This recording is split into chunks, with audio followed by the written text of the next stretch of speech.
My name is Karen. I'm 33 years old, living in a condo on the north side of Chicago.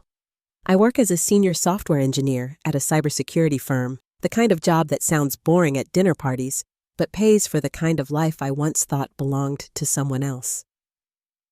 Most days, I wake up to sunlight hitting my kitchen counter, and the quiet hum of a city that finally feels like mine. But it wasn't always like this. I grew up in a small town in Indiana where everything felt just a little too close and a lot too judgmental. In our family, attention was a currency, and I was always broke. My older brother Brandon had it all. Varsity letters, homecoming king, and an early acceptance to a fancy business school out west. My parents adored him, and they didn't even try to hide it. Brandon got the new car at 16, the big graduation party, the checks tucked into birthday cards. I got advice. I got comparisons. I got silence. My parents liked to say they loved us equally, but love doesn't always feel like love when it shows up late or not at all. By the time I was 20, I had learned how to disappear in a room full of people with my last name. I didn't choose tech because it was cool. I chose it because numbers didn't lie. Code didn't roll its eyes when I walked in or ask why I wasn't more like Brandon. I worked hard, earned scholarships, and left for college without much of a goodbye. I figured distance would make it easier. In some ways it did. In others, it just gave me more time to think. I hadn't spoken to my family in 7 years. Not since that last Thanksgiving when my dad toasted Brandon's promotion and my mom handed me a flyer for a receptionist job at her friend's office. That night, I drove back to my one-bedroom apartment and decided I was done trying. No phone calls, no updates, no holiday cards, just space. So when my phone lit up one quiet Tuesday evening and I saw my cousin Jenna's name, I felt something sink in my chest. She was the only one who still had my number. She said my parents wanted to talk, that they wanted me home for Christmas. I stared at the wall for a long time after that call ended. Not angry, not sad, just confused. Why now? What changed? Had they finally run out of ways to ignore me? Or did they just realize I might be worth something now? I didn't have the answers. But I had a plane ticket and a suitcase half packed with hesitation. Something in me needed to see it for myself. Maybe they missed me. Maybe they felt guilty. Or maybe they just wanted to check if the quiet kid finally figured out how to make noise. Either way, I was going back. And this time, I wasn't coming back as the invisible daughter. Back in high school, I was the kind of kid who kept her head down and her sleeves long. Most days, I felt like a piece of furniture in my own house. I wasn't loud enough, pretty enough, or anything enough to stand out, especially next to Brandon, who always took up all the oxygen in the room. The first time I noticed a flyer for the after-school coding club, it was half torn and taped crooked to a hallway wall. I didn't even know what coding meant, but something about it felt like an open door, so I walked through. That Thursday, I showed up to room 204 and sat in the back watching as a few kids played around with old computers. It wasn't glamorous. There were wires everywhere, the monitors buzzed, and someone had brought leftover pizza that smelled like rubber. But it was quiet. No one asked me why I was there. No one made me feel like I didn't belong. Mr. Walker, the computer science teacher, handed me a flash drive and told me to just play around. That night, I stayed up past midnight, trying to figure out how to make a little turtle move across the screen. It felt like magic. Not because it was impressive, but because it worked, because of me. For the first time in a long time, something responded when I tried. I started showing up every Thursday. Then I started staying later. I borrowed books from the library, watched tutorials at the public computer terminal, and took apart my old family desktop just to see if I could put it back together. Coding became a language I could speak fluently even when no one else wanted to listen. When I built my first text-based game, it was rough. The graphics were clunky, the logic was full of bugs, but it was mine. Mr. Walker played it twice and said I had something. That mattered more than anything my parents had said to me in years. I wasn't just learning code. I was building proof that I could matter somewhere to someone, even if that someone was just myself. In those years, while everyone else was going to dances or football games, I was in the back room of the library, headphones and fingers tapping keys. Alone, but not lonely. Because for once, I had a place where I didn't feel invisible.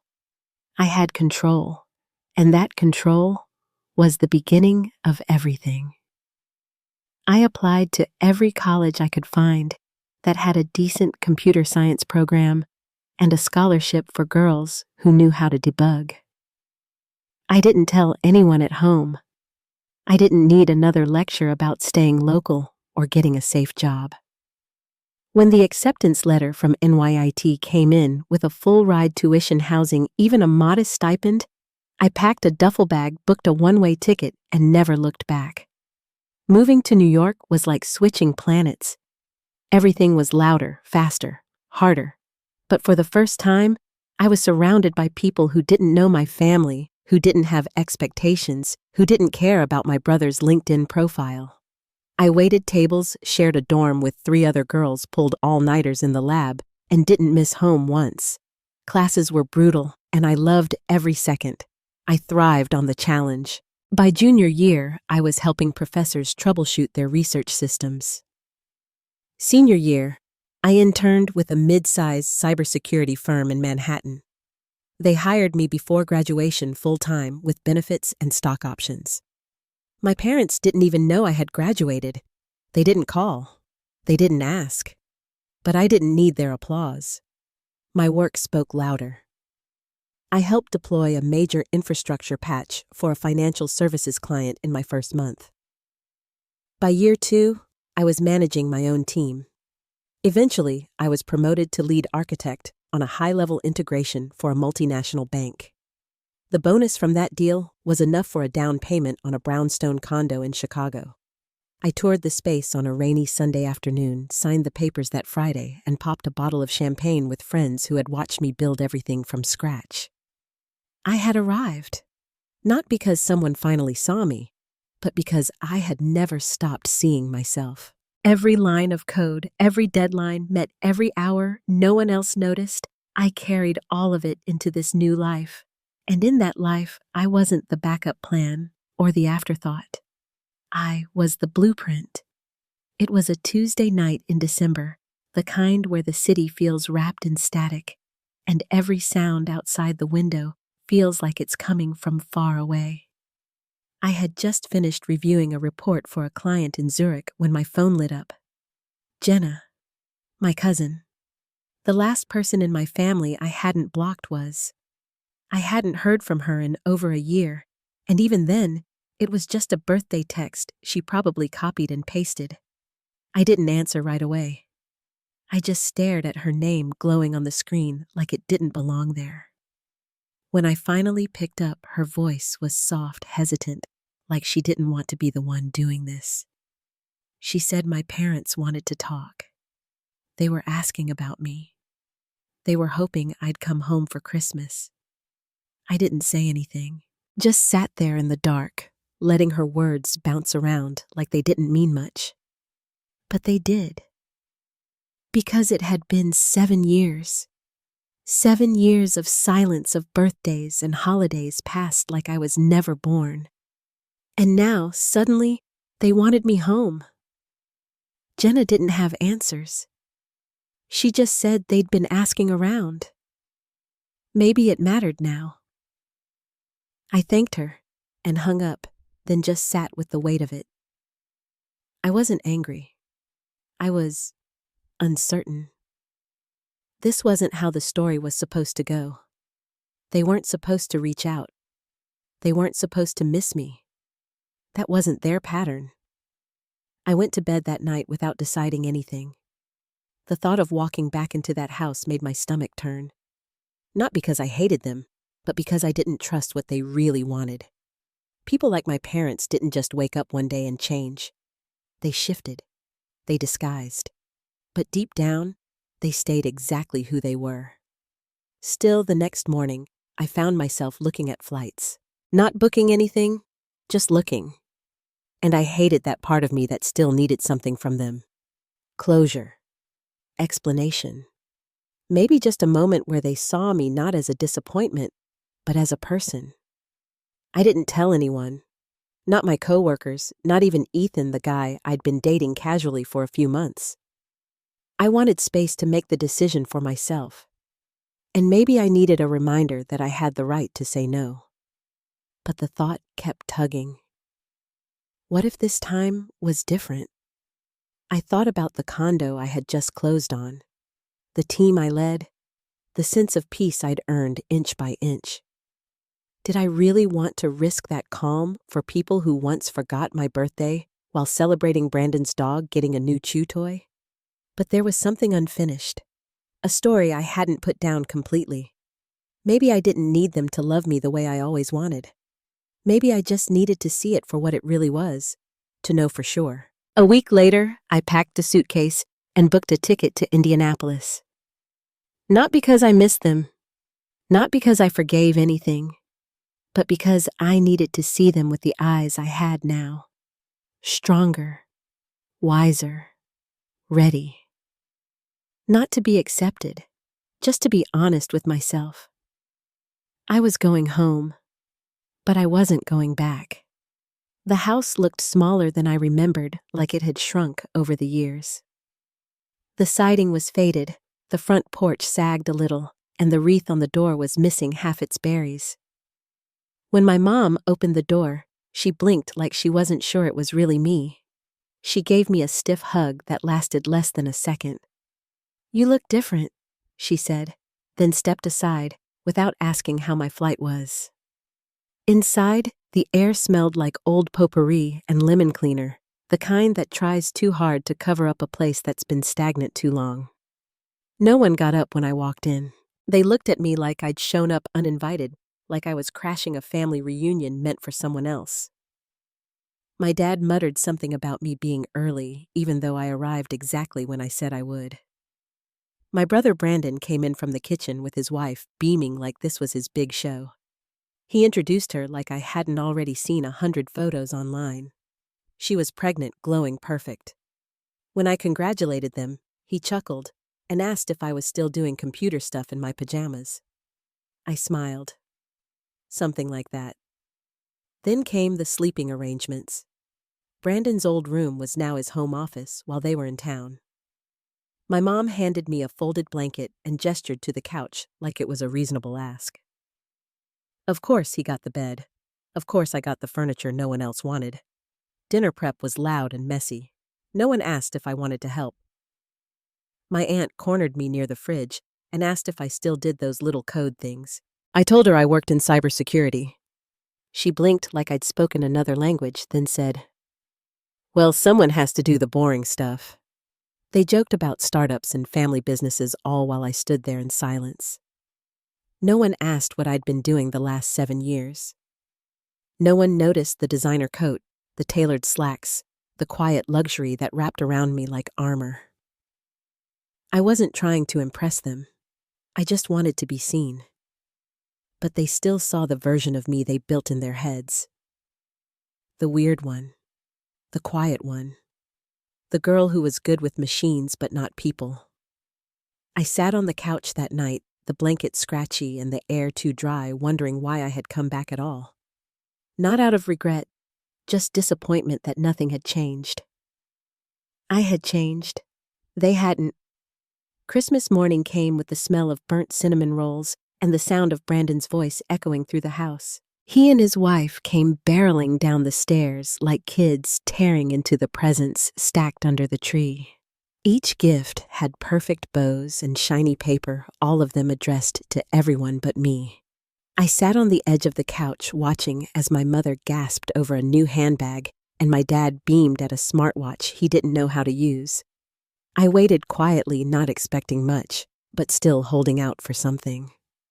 When the last box was opened, my mom looked around suddenly and said a little too loudly that they had forgotten mine. Brandon laughed like it was a running joke. He said something about how I used to cry when they skipped me as a kid and told me not to be dramatic now. I felt something click inside, Not a crack, not even a sting, just clarity. I smiled and reached into my bag, pulling out a small keychain. It wasn't flashy, just a brushed metal key fob, the kind that catches light if you tilt it right. I held it up and said, I bought myself something this year. A new condo just closed last week. 2 bedrooms, 2 baths, quiet block in Lincoln Park. The room went silent. My dad blinked like he didn't hear me right. My mom's mouth opened, then closed, then opened again. Brandon raised an eyebrow and asked how much something like that cost in Chicago. I told him I paid in part with a bonus from work. He scoffed until I said the number. $130,000, after taxes. No one laughed then. My mom asked what kind of job gives bonuses like that. I reminded her that I work in enterprise cybersecurity. I build systems that protect global banking networks. My name is on patents. My projects lead conferences. The same job they once called boring now made their mouths shut. Suddenly, I was interested. Suddenly, they wanted to know more. But I wasn't offering more. I just stood, thanked them for breakfast, and said I needed some fresh air. As I walked past the tree, the twinkling lights flickered in my periphery. For the first time in my life, I didn't feel small in that house. I didn't need their validation. I already knew who I was, and I was finally done explaining it. Later that afternoon, just when I thought the air had finally settled, my dad pulled me aside in the kitchen. He said he was proud of me, that it was impressive what I had built. Then he said there was something the family wanted to talk to me about. The way he said family made my skin tighten. We sat at the dining table, Brandon across from me, his wife at his side, my parents perched like this was a board meeting. Brandon cleared his throat, said he had a vision for a business, something disruptive and scalable. He needed seed capital, about $200,000, and since I was doing so well, they thought I might want to help. I blinked. Not laughed, not snapped, just blinked. My mother chimed in saying it would be an investment that family supports. Family. I let the silence stretch until it was uncomfortable. Then I said no. The word hit the table like a dropped plate. My father looked confused, my mom flustered, and Brandon almost offended. He asked if I understood what he was offering. I told him I understood exactly, and I wasn't interested. They tried again, layering guilt over guilt. This is what families do. We lift each other up. But I remembered all the years I lifted myself up with no one offering a hand. I reminded them of that, of the dorm I moved into alone, the jobs I worked while Brandon had his tuition covered, the holidays I spent alone while they toasted him. My mom said things were different then. I said no, they weren't. They just chose him. Over and over. My father said they were trying now. I told him that trying doesn't start with asking for money. Brandon scoffed and said I was selfish. I said if choosing myself after a lifetime of being ignored was selfish, then I could live with that. His wife rolled her eyes. My mom's voice cracked. My dad leaned back like I had knocked the air out of him. I stood calmly and said I was leaving in the morning. My part in this reunion was over. They followed me to the door, voices raised, questions flung like darts. But I was already gone. Not from the house, not yet, but from the game. The part of me that once begged for their attention was quiet now. Not because she had given up, but because she had finally won. I packed that night in silence, the same way I used to do when I was younger and needed to get away just to breathe. But this time, there was no running. There was only walking forward with my own name, my own spine, and no more room left for guilt. They wanted access to what I had built, but they never helped build it. And I had finally learned how to say no without flinching. That was the real gift. Not the condo, not the bonus, just the word. No. And the peace that followed.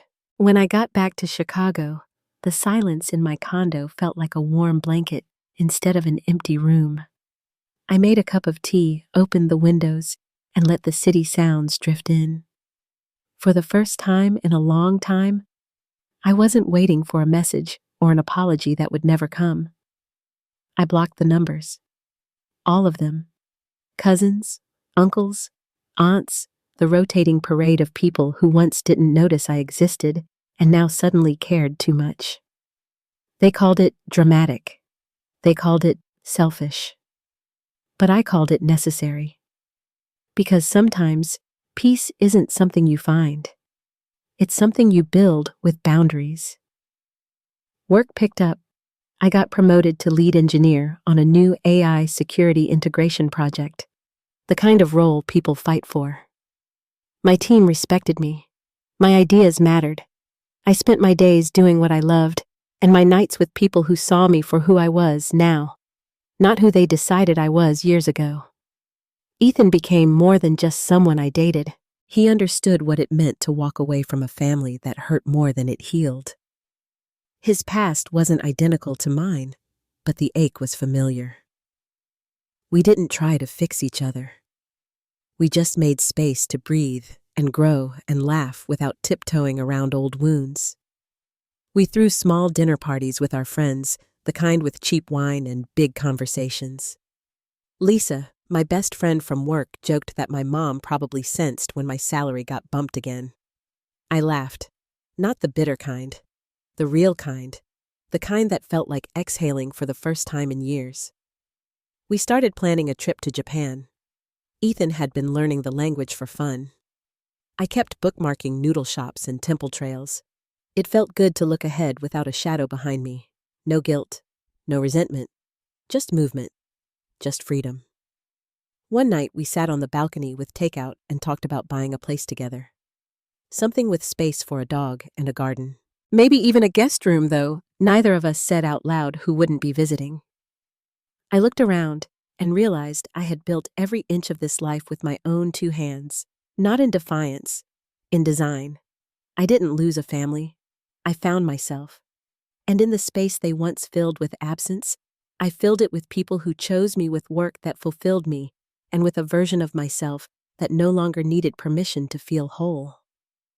I used to mourn what I never had. Now I celebrate what I made. And that shift changed everything.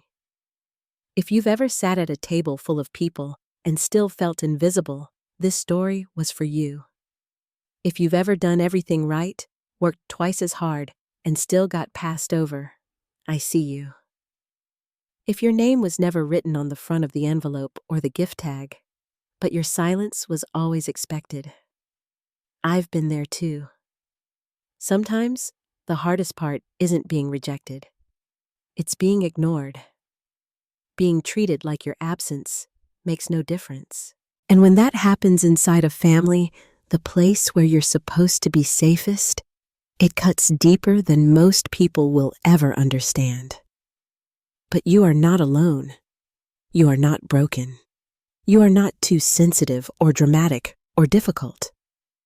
You are someone who deserves to be seen and heard and celebrated for everything you are not, everything someone else expected you to be.